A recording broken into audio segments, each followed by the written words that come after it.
అందరికీ నమస్కారం అండి. Welcome to my YouTube channel. నా పేరు పీజే రఘురంజిత్. కంటెంట్లోకి వెళ్తే చంద్రబాబు నాయుడు గారికి కూడా వెన్నుపోటు పడడానికి సిద్ధమైపోయిన టీడీపీ. ఇదే టాపిక్. కళ్యాణ్ దిలీప్ సుంకర్ గారు చెప్పింది కరెక్టే. ఇది ఇంకో టాపిక్. మీరు ముందు ఈ ఆడియో వినండి. వీడియోలోకి వెళ్దాం. Lokesh is the future CM of Andhra Pradesh. ఇంకొక సమస్య లేదు, ఇంకొక ఆప్షన్ లేదు. ఆప్షన్ ఇవ్వడరా శివుడు గారు ఆప్షన్ ఇవ్వడు. సీఎం నారా లోకేష్ అంతే. 2029 లో సీఎం నారా లోకేష్. మాకు అనవసరం లేకపోతే సిపిఎన్ గారు కూడా పక్కనే వేస్తాం. అర్థమైందా? అప్పుడు ఎన్టీఆర్ గారిని పక్కన వేసినా ఇప్పుడు సిపిఎన్ గారు కూడా పక్కనే వేస్తాం. మాకు లోకేష్ సీఎం కావాలి. Welcome back. బాగుంది కదా ఆడియో? చంద్రబాబు నాయుడు గారిని ఒకవేళ నారా లోకేష్ గారిని ముఖ్యమంత్రి చేయాల్సిన పరిస్థితి వస్తే చంద్రబాబు నాయుడు గారిని కూడా పక్కన పెట్టేస్తాం అంటే దాంట్లో చాలా మీనింగ్ ఉంది. వెనుపోటు పొడుస్తామనొచ్చు, చంపేస్తామనొచ్చు, ఆయన్ని దించేస్తామనొచ్చు, ఏదైనా అవ్వచ్చు. ఆయన వదిలించుకోవడం అంటే ఇంకా దాని మీనింగ్ అదే కదా. ఓకే, సో చంద్రబాబు నాయుడు గారిని కూడా చంపడానికి వెనకాడ తెలుగుదేశం పార్టీ శ్రేణుల్ని, తెలుగుదేశం పార్టీ అభిమానుల్ని నేను అడుగుతున్నా, దీన్ని ఏమంటారు? ఇది అభిమానమా, ఉన్మాదమా? ఉన్మాదమే కదా. ఇదే మాట నేను నా ప్రీవియస్ వీడియోలో చెప్పానా లేదా? అక్కడ కమెంట్ పెట్టారు రాణి పద్మిని మేడం, విన్నారు కదా? చంద్రబాబు నాయుడు గారిని చంపేస్తారంట, ఆడెవడో ఇంకోటి నన్ను చంపేస్తాడంట. టీడీపీ అతనే ఎన్టీ రామారావు బాంబు పెట్టుకున్నాడు. ఇది అభిమానమా, ఉన్మాదమా? ఇప్పుడు చంద్రబాబు నాయుడు గారి అభిమానులతో, తెలుగుదేశం పార్టీ కార్యకర్తలతో నేను మాట్లాడుతున్నా. నారా లోకేష్ గారికి ముఖ్యమంత్రి పదవి ఇవ్వకపోతే మేము చంద్రబాబు గారిని కూడా వదలం, కన్న తండ్రి అయినప్పటికీ అంటే అది ఉన్మాదం, అది అభిమానం కాదు. అది ఈ పాయింట్ని పక్కన పెడదాం. చంద్రబాబు నాయుడు గారు అనే వ్యక్తి అరెస్ట్ అయినప్పుడు ఆంధ్రప్రదేశ్లో మొత్తం అందరూ బాధపడ్డారు. మేము కూడా బాధపడ్డాం. చంద్రబాబు నాయుడు గారు అరెస్ట్ అయినప్పుడు పవన్ కళ్యాణ్ గారు సినిమా షూటింగ్స్ ఉన్నా కూడా చంద్రబాబు గారిని అరెస్ట్ చేశారు. మనం ఇప్పుడు చేయకూడదు, షూటింగ్స్, సినిమాలు అట్లా చేయకూడదు, షూటింగ్స్ క్యాన్సిల్. ప్రొడ్యూసర్స్, డైరెక్టర్స్ వెళ్ళి లేదు మీరు షూటింగ్స్ క్యాన్సిల్ చేసుకుంటే దయచేసి అర్థం చేసుకోండి అని చెప్పి ఆయన అడిగారు. నెక్స్ట్, చంద్రబాబు నాయుడు గారు అరెస్ట్ అయిన ఆ రాత్రి పవన్ కళ్యాణ్ గారు వేరే పని మీద చంద్రబాబు నాయుడు గారిని కలవడానికి కాదండి, ఆయన పార్టీ ఆఫీస్కి అని వెళ్తుంటే ఆయన రానివ్వాలి. చంద్రబాబు నాయుడు గారిని కలుస్తారేమో, చంద్రబాబు నాయుడు గారిని మీట్ అవుతారేమో అనే భయంతో అప్పటి ప్రభుత్వం కలవనివ్వాల. ఇబ్బంది పెడితే ఒక వీడియో వైరల్ అయింది. రాత్రికి రాత్రి వేలాది సంఖ్యలో అభిమానులు తరలొచ్చి పవన్ కళ్యాణ్ గారిని తెలంగాణ బార్డర్ దాటి నుంచి ఆంధ్రప్రదేశ్ విజయవాడ జనసేన పార్టీ ఆఫీస్లో వదిలేరు. కార్యకర్తలతో సహా వెళ్ళారు. ఆ ర్యాలీ కింద ఆ వీడియో ఉంటుంది, వైరల్ అయిపోయింది బాగా. చంద్రబాబు నాయుడు గారు మాకేం సంబంధంలా, ఓపెన్గా చెప్తున్నా. అలయన్స్ లేకపోతే నో కనెక్షన్ అని చంద్రబాబు నాయుడు. కాకపోతే ఇప్పుడు నాలాంటి వాళ్ళకి ఏముంటుంది, చంద్రబాబు నాయుడు గారిని చూస్తే రెస్పెక్ట్ ఉంటుంది, ఓ వైఎస్ రాజశేఖర రెడ్డి గారిని చూస్తే రెస్పెక్ట్ ఉంటుంది. ఒక్కొక్కళ్ళు ఒక్కొక్క మార్క్ వేసేసి వెళ్ళిపోయారు అన్న ఆ ఇష్టం ఉంటుంది మాకు వాళ్ళ మీద, అంతే, ఇంకేం ఉండదు. ఒక ఇష్టం. అలా చాలామంది ఉంటారు. నాకు అటల్ బిహారీ వాజ్పేయి చాలా ఇష్టం. ఇప్పుడు నరేంద్ర మోడీ గారు బాగా ఇష్టం. నాకు అలా దామోదరం సంజీవయ్య గారు ఇష్టం, ప్రకాశం పంతులు గారు ఇష్టం. ఆ ఇష్టం అలానే చంద్రబాబు నాయుడు గారు, వైఎస్ రాజశేఖర రెడ్డి గారు రీసెంట్ టైమ్స్లో బాగా ఇష్టం. అలాంటి వ్యక్తిని కూడా మేము చంపేసి నారా లోకేష్ని ముఖ్యమంత్రి చేస్తామంటే అంత అవసరం ఏముంది? ఇదే కదా నేను గత వీడియోలో చెప్పా. అంత అవసరం ఏముంది? ఈ రాజకీయ కుట్ర ఎలా జరిగిందో నేను చెప్తాను మీకు, జాగ్రత్తగా వినండి. కళ్యాణ్ దిలీప్ సుంకర గుర్తున్నాడా మనిషి? కాపు కార్డేసుకుని వైఎస్ఆర్ కాంగ్రెస్ పార్టీలో మనం మీద పడిపోతే సింహంలో వాళ్ళ మీద విరుచుకుపడ్డాడు. గుర్తున్నాడా? కామనర్ లైబ్రరీ యూట్యూబ్ ఛానల్ గుర్తుంది కదా మీ అందరికీ. ఆ ఛానల్లో ఒక ప్రోగ్రామ్ ఉందండి, open attack with Rakhi. 8 episodes ఉంటాయి. I request each and every one to watch those episodes. ఆ 8 చూడండి మీరు. ఆ 8 చూస్తే, 8 చూడడం అంటే చూడడం కాదు, మీరు అనలైజ్ చేయండి. చూస్తూ ఇప్పుడు జరుగుతున్న దానికి మీరు కనెక్ట్ చేసుకుంటారండి. ఇప్పుడు జరిగిన అంశం DCM Nara Lokesh deputy chief minister ఏదైతే ఉందో మీరు కనెక్ట్ చేసుకుంటారండి. అంత కరెక్ట్గా ఎలా చెప్పగలిగారా అనిపిస్తుంది. పర్ఫెక్ట్గా మీరు ఎస్పెషలీ ఎపిసోడ్ నెంబర్ 2 చూడండి. నేను ఈ మాట చెప్తాను, ఈ వీడియో అయిన వెంటనే మీరు వెళ్ళి open attack with Rocky commoner లైబ్రరీలో అది ఉంటుంది, మీరు వెళ్ళి చూడండి. అది ఏమైంది, నా రాధాకృష్ణ, ఏబిఎన్ రాధాకృష్ణ గారు చాలా సీనియర్ పాత్రికేయులు.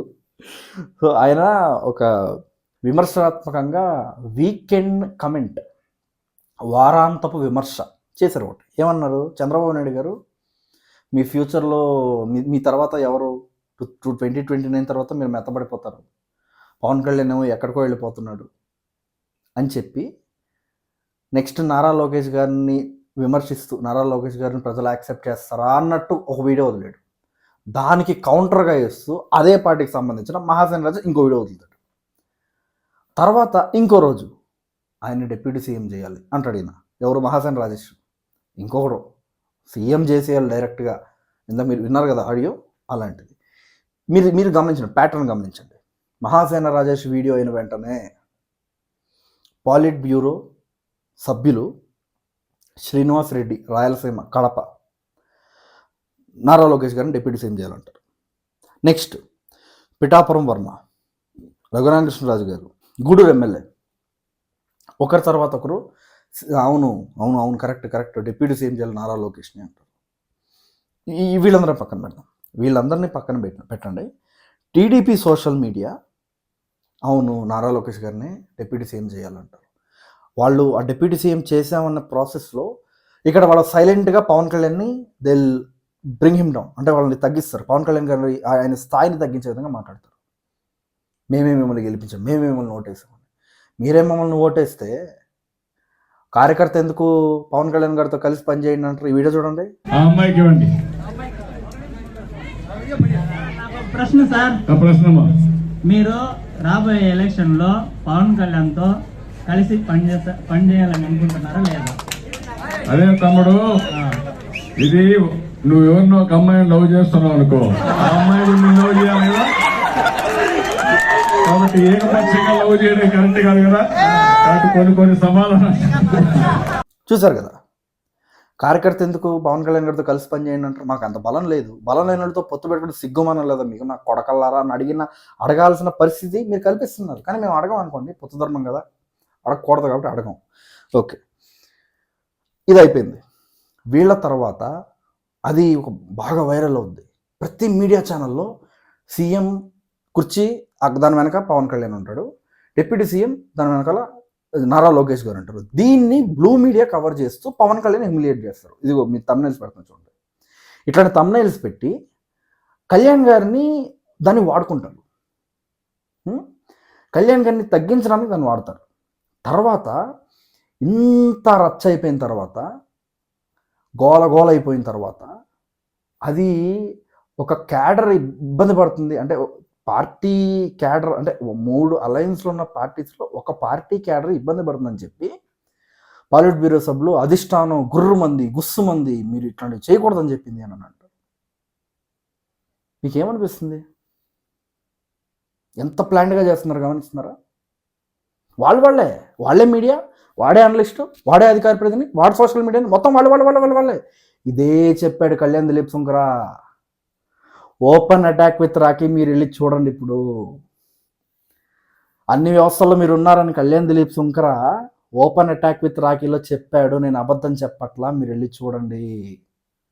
ఎగ్జాక్ట్లీ ఇదే చెప్పాడు. నిజంగా చెప్తున్నా, ఐ ఓపెనర్ అది. కళ్ళు తెరుచుకుంటే జ్ఞానోదయం అవుద్ది, 3వ కళ్ళు తెరుచుకుంటుంది మీకు. ఇలా ఉంటారా? ఇంత పెద్ద మాఫియానా? నారా లోకేష్ని విమర్శించే స్థాయి నుంచి అదే మీడియా ఛానల్లో కూర్చోబెట్టి నారా లోకేష్ని లేపారు. ABN Andhrajyothy same open attack with రాకీలో ఇదే ఉంది. నేను అబద్ధం చెప్పట్లా. Open attack with Rakhi Pawan Kalyan గారి సినిమాలు ఎన్నిసార్లు చూసానో అన్నిసార్లు చూసాను. ఒక్కొక్క సిరీస్ డైలాగ్తో సహా చెప్పగలను. కళ్యాణ్ దిలీప్ సుంకర్ గారి బాడీ లాంగ్వేజ్తో సహా నేను ఇమిటేట్ చేయగలను. అందులో ఆయన ఎలా మాట్లాడతాడు, ఆయన హావభావాలు ఏంటి, ఏ ఎపిసోడ్లో ఏముంటుంది. అందుకే ఎపిసోడ్ 2 బాగా చూడండి. నేను ఎందుకు చెప్తున్నానంటే అన్నిసార్లు నేను చూసేసా. ఓపెన్ అటాక్ విత్ రాఖీ, ఛానల్ పేరు కామనర్ లైబ్రరీ. ఇఫ్ పాసిబుల్ నేను డిస్క్రిప్షన్లో ఎపిసోడ్ 1 పెడతా. మొత్తం 8 ఎపిసోడ్స్ ఉన్నాయి, అన్నీ చూడండి. Me your mind will blow. నిజంగా మీకు తల ఎగిరిపోద్ది. అంత కరెక్ట్గా చెప్పాడు కళ్యాణ్ దిలీప్ శంకర్ 100%. ఎందుకు TDP social media Kalyan Dilip Shankar గారిని ఇంత టార్గెట్ చేస్తారు? ఎందుకు చేస్తున్నారు? నిజాలు చెప్పేస్తున్నాడు ఆ మనిషి. వీళ్ళ బొమ్మలాటలు భాగోతాల్ని పెరోడీ వీడియోల కింద వాస్తవాలు బయటకు ప్రజల్లో పంపిస్తున్నాడు. అందుకు వాళ్ళు వేరే ఇప్పుడు వేరే ఎవరిని తిట్టరు, జనసేన పార్టీ మద్దతుదారుల్ని. Kalyan Dilip Shankar is not from Janasena party. నేను చాలా క్లియర్గా ఉన్నా. ఆయన ఇండిపెండెంట్, ఆయన జనసేన పార్టీకి మద్దతుదారుడు, మనలాగా ఒక అమ్మాని అంతే. పార్టీ అధికార ప్రతినిధి ఇచ్చినప్పటికీ ఆయన దాని నుంచి బయటకు వచ్చి కష్టపడ్డాడు, ఎదిగాడు, సుప్రీంకోర్టు అడ్వకేట్, ఆయన స్థాయి అక్కడికి వెళ్ళాడు, అది వేరే విషయం. కానీ అంత కరెక్ట్గా ఎలా చెప్పగలిగారా అనిపించింది. నేను అబద్ధం చెప్పట్లా, మీరు వెళ్ళి చూడండి. నేను అందుకే కళ్యాణ్ దిలీప్ శంకర్ గారు వెళ్ళిపోతున్నప్పుడు కూడా నా ఫేస్బుక్లో we support KDS, comeback KDS అని ఎందుకన్నానంటే, ఎస్, అతను చెప్పింది నిజం. ఈరోజు మీరు తెలుగుదేశం సోషల్ మీడియా, తెలుగుదేశం అధికార ప్రతినిధులు, తెలుగుదేశం మీడియా ఛానల్స్ ఏదైతే చెప్పారో 2022లో దాన్ని పసిగట్టాడు కళ్యాణ్ దిలీప్ శంకర్. అలాంటి నాయకుడు ఎందుకు వెళ్ళిపోయాడు తెలుసా అండి? మళ్ళీ చెప్తా. అలాంటి నాయకుడు, అలాంటి విశ్లేషకుడు ఎందుకు వెళ్ళిపోయాడు తెలుసా? నీవు నేర్పిన విద్యే నీరజాక్ష అని ఒక వీడియో పెట్టాడు ఆయన.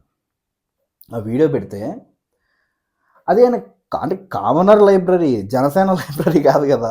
ఆయన ఒక న్యూట్రల్ వాయిస్, ఆయన ఏదో మాట్లాడారు అందులో. మాట్లాడితే దానికి మహాసేన రాజేష్ కౌంటర్ ఇచ్చి ఆయన ఇబ్బంది పడిపోయే విధంగా ఆ పరిస్థితిని కల్పించి అతను మనకు దూరం చేస్తాడు. తర్వాత సారీ చెప్తాడు. ఎందుకు? మడిచి గుట్లో పెట్టుకో, నీ సారీ ఎవరికి కావాలి మహాసేన రాజేష్. చాలామందికి అనిపించవచ్చు, తెలుగుదేశం పార్టీ శ్రేణుల్ని కోరుకుంటున్నా, నారా లోకేష్ గారు డిప్యూటీ ముఖ్యమంత్రి అయితే జన సైనికులు ఇన్సెక్యూర్ ఫీల్ అవుతున్నారా అని మీరు చాలామంది మీరు అనుకుంటున్నారు. నో, 100% కాదు. నారా లోకేష్ గారు ఎదగాలని మాకు ఉంటుంది. ఎందుకంటే ప్రజాస్వామ్యవాదులం, ప్రజాస్వామ్యాన్ని నమ్మేవాళ్ళం. మేము ఇప్పటిదాకా మమ్మల్ని మార్పులు చేసి ప్రశ్నలు అంటోళ్ళు ఆయన మీద తాత బొమ్మ వేసుకొని ఎంత మార్పులు చేసినా కూడా అతన్ని మూసేయడం ఇంతే. జనసేన పార్టీకి లోపలేసేయడం. అసలు నేను రిప్లై వీడియోలు తప్ప అతని ఫేక్ ప్రొపగాండాని పార్టీ సీరియస్గా యాక్షన్ తీసుకోవాలి. నేనేమంటున్నానంటే, నారా లోకేష్ గారు పవన్ కళ్యాణ్ అన్న అంటే అలాంటి వ్యక్తి ఎదుగుదల మాకు ఎందుకు ఇబ్బందిగా ఉంటుంది మీరు చెప్పండి. ఎందుకు నారా లోకేష్ గారు డిప్యూటీ సీఎం అయ్యాడు? నేనేం నమ్ముతా తెలుసా? పదవి వల్ల ఒక నాయకుడు, ఒక మనిషి ఎలివేట్ అవ్వడం నేను చాలా బలంగా నమ్ముతా. మీకు ఒక ఎగ్జాంపుల్ చెప్తా. ఆర్ షణ్ముఖం అని ఉడంతురై, ఊటీ దగ్గర అనుకుంటుంది, మెట్టుపాళ్యం ఊటీ దగ్గర అనుకుంటా, ఒక విలేజ్ని మోడల్ విలేజ్గా చేస్తారు. ఆయన సర్పంచ్, డిప్యూటీ సీఎం కాదు, ముఖ్యమంత్రి కాదు, ప్రధానమంత్రి కాదు, యుఎస్ ప్రెసిడెంట్ కాదు, ఒక సర్పంచ్ చేశాడు ఆ పని. ఏ అధికారం ఉంది ఆయనకి? పెద్ద అధికారం ఏమైనా ఉందా? సర్పంచ్. నిజంగా నువ్వు నీకు ఇచ్చిన బాధ్యత నువ్వు నిర్వర్తించాలంటే నీకు పదవులు అవసరం లేదు. పవన్ కళ్యాణ్ గారికి డిప్యూటీ సీఎం అనేది అలంకారం కాదు. డిప్యూటీ సీఎంకి పవన్ కళ్యాణ్ అనే వ్యక్తి అలంకారం. నేను గత వీడియోలో చెప్పా దాని గురించి క్లియర్గా, ఎందుకో అని కూడా చెప్పా. వేరే రాష్ట్రానికి సంబంధించిన డిప్యూటీ సీఎంలో ఇప్పటిదాకా పనిచేసిన డిప్యూటీ సీఎంలో అసలు ఎవరి పేరు వినపడట్లా. డిప్యూటీ సీఎం అనగానే పవన్ కళ్యాణ్ పేరు ఎందుకు వినపడుతుందని నేను చెప్పాను క్లియర్గా. నేను 100% అనుకోవట్లా నారా లోకేష్ గారికి డిప్యూటీ సీఎం ఇచ్చి ఆయన ఎలివేట్ చేయడం వల్ల తెలుగుదేశం పార్టీకి 1 కోటి సభ్యత్వాలు అయింది, 100 కోట్ల సభ్యత్వాలు అయిపోతే నేను అనుకోవట్లా. మీరు అనుకుంటున్నారంటే మీ అమాయకత్వం అది. ఖచ్చితంగా కాదు. లేదు, నారా లోకేష్ గారికి డిప్యూటీ సీఎం చేయడం వల్ల ఇదిగో ఆయన ఈ విధంగా 20 లక్షల ఉద్యోగాలు కాదు, సాక్షాత్ 40 లక్షల ఉద్యోగాలు వచ్చేస్తాయి అని నేను అనుకోవట్లా. నారా లోకేష్ గారికి డిప్యూటీ సీఎం ఇవ్వడం వల్ల జన సైనికులకి, జనసేనకి ఏదో అయిపోతుందని నేను 100% అనుకోవట్లా. పవన్ కళ్యాణ్ అనే వ్యక్తి బయటకు వచ్చేసాడు అనుకోండి, నాకు డిప్యూటీ సీఎం అక్కర్లేదురా, పంచాయతీరాజ్ శాఖ మంత్రి అన్నాడు అనుకోండి, అయినా కూడా నేను హైలైట్ అవుతానే ఉంటాడు. మీరు ట్రై చేయొచ్చు కావాలంటే. పవన్ కళ్యాణ్ గారికి ఏం అవ్వలేదు, ఏం లేదు పవన్ కళ్యాణ్ దగ్గర, అయినా ఆయన హైలైట్ అవుతున్నాడు. ఎందుకు? Work, presence. ఆ ప్రెజెన్స్లో మ్యాజిక్ ఉంది. He will create that magic. అంతే, చాలా సింపుల్.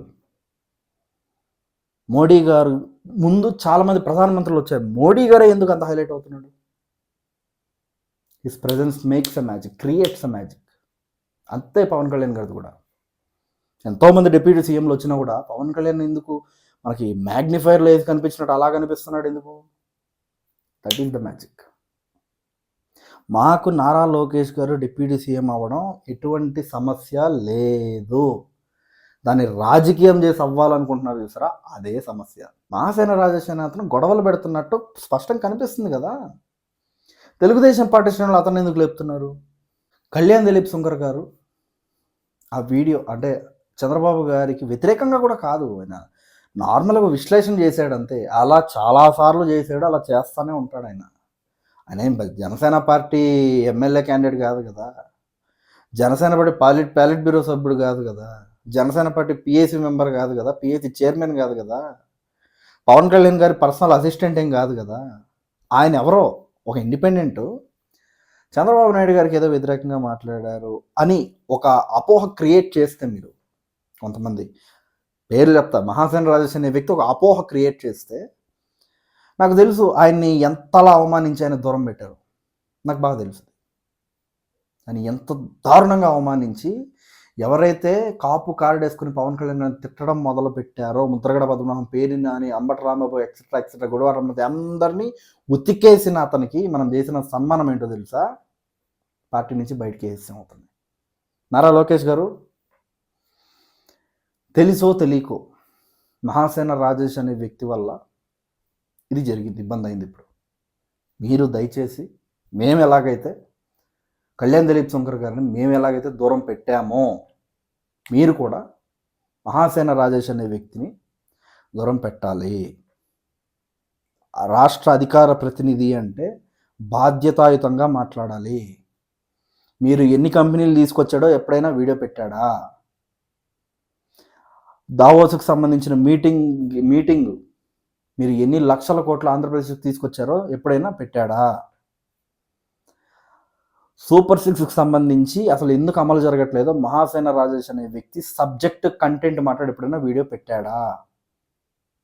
కేవలం ఎవరినైనా పొగిడి వ్యూస్ తెచ్చుకోవడం, లేదా ఇట్లాంటి పుల్లలు పెట్టడం, లేదా ఏది సేలబుల్ సబ్జెక్టు దాన్ని పిక్ చేసుకోవడం, ఇదే అయిపోయింది కదా.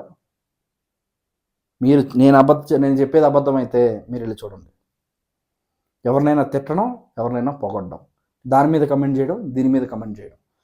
అధికారంలోకి వచ్చిన తర్వాత అది నువ్వు అధికారం మీకు ఎందుకు ఇచ్చావు? నువ్వేం చేస్తున్నావు? మాట్లాడాలి కదా, కంటెంట్ మాట్లాడు.